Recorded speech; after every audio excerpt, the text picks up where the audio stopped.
At 95, Joanne Woodward finally tells the truth about Paul Newman. Joanne Woodward was born Joanne Gignat Trimier Woodward on February 27, 1930 in Thomasville, Georgia. Woodward grew up loving stories and theater from when she was really young. Her love for acting started because she watched movies as a little girl and then got better at it through school plays and local theater shows. She went to Louisiana State University where she studied drama and worked hard on her skills, aiming for a career that would make her one of the best actors of her time. After she finished school, Joanne Woodward moved to New York City to act for real, jumping into theater and TV during the big post-war time in the 1950s. She learned from Sanford Meisner at the neighborhood playhouse, building an acting style based on real feelings and truth. Her first TV roles showed off her natural charm and how she could play many different parts, which helped her move into movies and become one of Hollywood's top stars. Woodward's big chance came in 1957 with the movie The Three Faces of Eve, where she gave an amazing performance as a woman who had multiple personality disorder. Her acting was scary and kind at the same time, and it won her the Academy Award for Best Actress. This part made her a huge star and showed she was one of the first big actresses in modern movies about deep mind stuff. Critics and people watching loved how she could become totally different people with real feeling and honesty, which set a new bar for women in Hollywood. Besides acting in movies, Woodward also did important work as a producer and director. She had a great sense for good stories and loved making projects that showed real human life. She made several movies and TV shows, often pushing for women's views in a business mostly run by men back then. Later on, she got really involved in the art scene in Connecticut, where she and Newman lived. She was the artistic director of the Westport Country Playhouse, bringing new life to the old theater and helping young actors and writers. Joanne Woodward's acting went on for more than 50 years with great roles in movies like Summer Wishes, Winter Dreams, The Effect of Gamma Rays on Men in the Moon Marigolds, The Drowning Pool, and Mr. and Mrs. Bridge. She won lots of awards over the years, like several Emmy Awards and Golden Globe Awards, proving she was one of America's greatest actresses. Her work showed not just skill but also honesty. Woodward always picked roles about deep human feelings instead of just looking pretty or getting famous. Besides her success in art, Joanne Woodward was loved for her kind heart and quiet giving to others. With Newman, she started several charities, including the Hole in the Wall Gang Camp, which gave fun times to kids with serious sicknesses. The couple's way of caring and giving still inspires artists and helpers today. As she got older and stepped away from Hollywood lights, Joanne Woodward's influence only got bigger. She became a picture of class, strength, and being real. An actress who never gave up her beliefs just to be famous. Her last years were full of love for her family, her community, and the art she loved so much. Though she mostly stayed out of the public now, her movies and shows stay forever, reminding people of a great time in movies full of smart ideas, talent, and heart. Joanne Woodward first met Paul Newman at their agent's office, a normal place that turned out to be super important for both of them. Back then, both were not very famous yet, just trying to make it in theater and movies. In 1953, they got jobs as backups for the Broadway play Picnic, a famous Tennessee Williams story, which put them working close together. Even though they weren't stars yet, those first meetings started a partnership that would last their whole lives.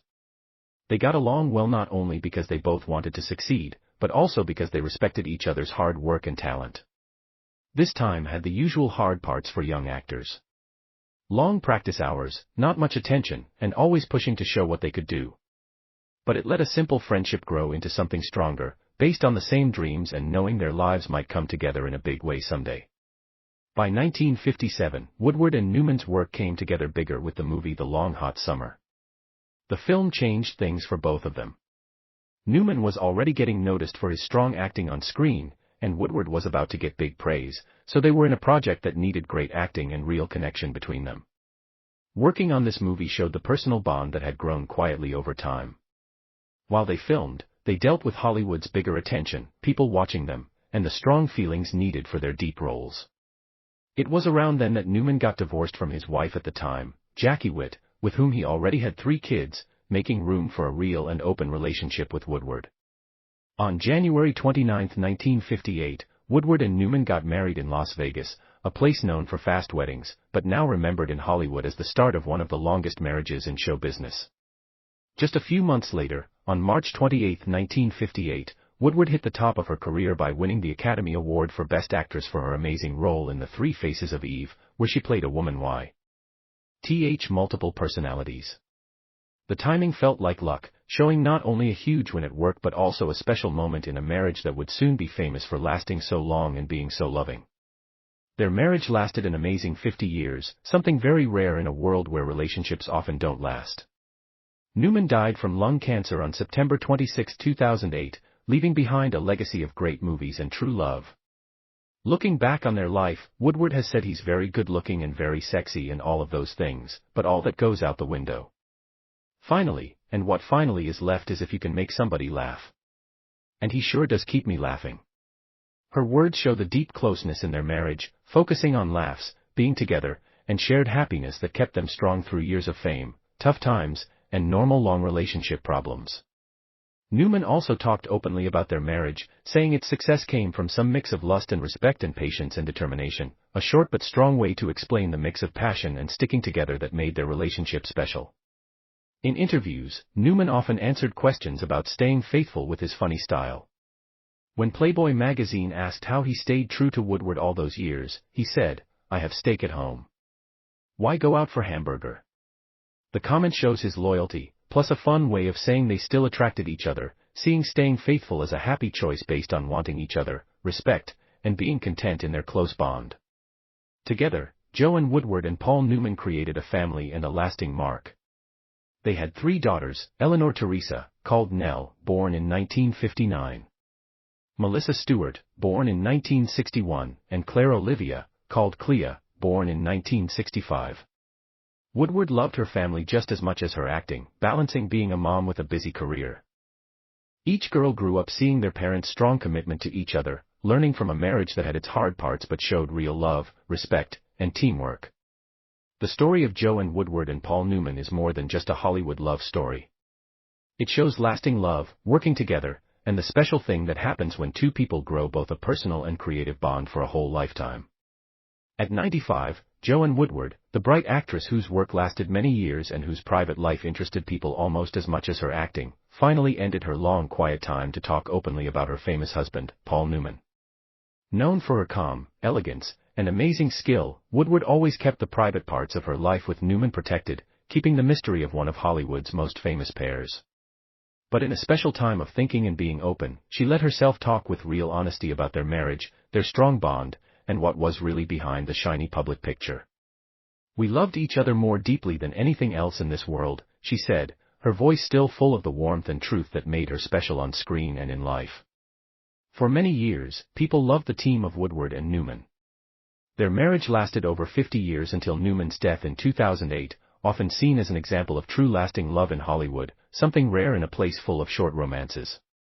Yet even with all the attention and guesses, Joanne Woodward stayed strong in keeping their real private life safe. Now in her mid-90s, she talked freely, giving a look into the private side of a relationship that stood up to fame, people watching, and the normal hard parts of sharing a long life. "It wasn't always easy," she admitted. "There were moments of tension, times when we disagreed, times when life tested us. But the foundation of our marriage was trust, mutual respect, and a of love that could endure anything." Woodward's thoughts show not only how special their romance was, but also the strength and character she brought to it. A great actress herself, she built a career loved for its smart choices and variety, winning an Academy Award for The Three Faces of Eve and winning hearts in movies like Rachel, and The Stripper. Yet even with her own wins, Woodward often talked about being with Newman as something that inspired her and kept her steady. "Paul was my partner in every sense," she shared. "He supported me, challenged me, and made me want to be the best version of myself. We were equals, but we also completed each other in ways that are hard to describe." Their love story wasn't just about liking each other or having the same hobbies. It was about a deep heart connection that went way beyond the fancy parts of being famous. Joanne Woodward remembered the small moments, the quiet habits, and the wordless knowing that held their life together. "It's the small things that mattered most," she said. A glance across a crowded room, a touch on the shoulder, a shared laugh in the middle of chaos. That is what love really is. Not the grand gestures or the public appearances, but the steady, quiet presence of someone who truly knows you.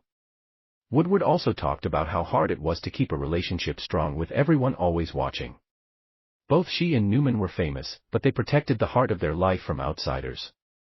People often thought they knew us, but no one really knew the intricacies of our life together, she explained. There were rumors, speculations, stories in the press, but we never let that define us. Our love was private, sacred in its own way.